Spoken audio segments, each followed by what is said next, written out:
Dragi tovarăși și prieteni, cetățeni ai capitalei României socialiste, doresc și organizatorilor acestei mari manifestări populare din București, considerând aceasta ca o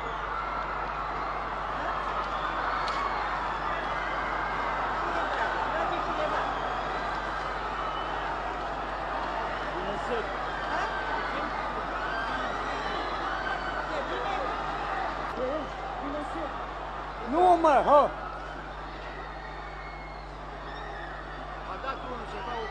Alo! Alo! Alo! Alo! Alo! Alo! Alo! Alo! Alo!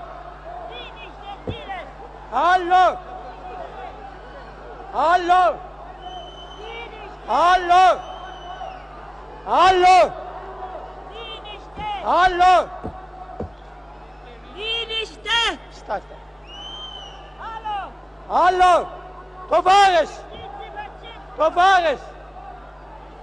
Așezați-vă liniștiți! Tovarăși! Tovarăși! Alo!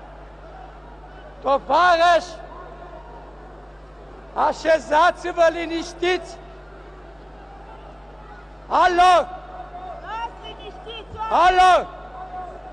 Tovarăși, așezați-vă liniștiți! Alo! Tovarăși! Liniște! Stați, tovarăși! Tovarăși! Stați pe loc! Adunați pe toți, tovarăși! Toți! Ce e făcut? Stați liniștiți!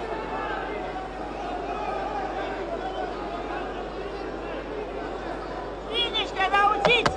Liniște! Să stau oameni! Alo! Tovarăși! Mergeți lui acolo, putem! Așezați-vă liniștiți la locurile voastre! Asta e o provocare. Alo! Alo! Așezați-vă liniștiți! Stați liniștiți! Cetățeni ai capitalei, Mergeți înapoi, tovarăși! Stați liniștiți! Stați liniștiți!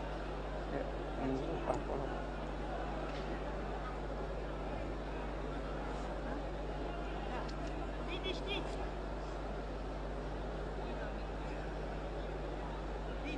Liniște, vorbește! Alo! încă o dată doresc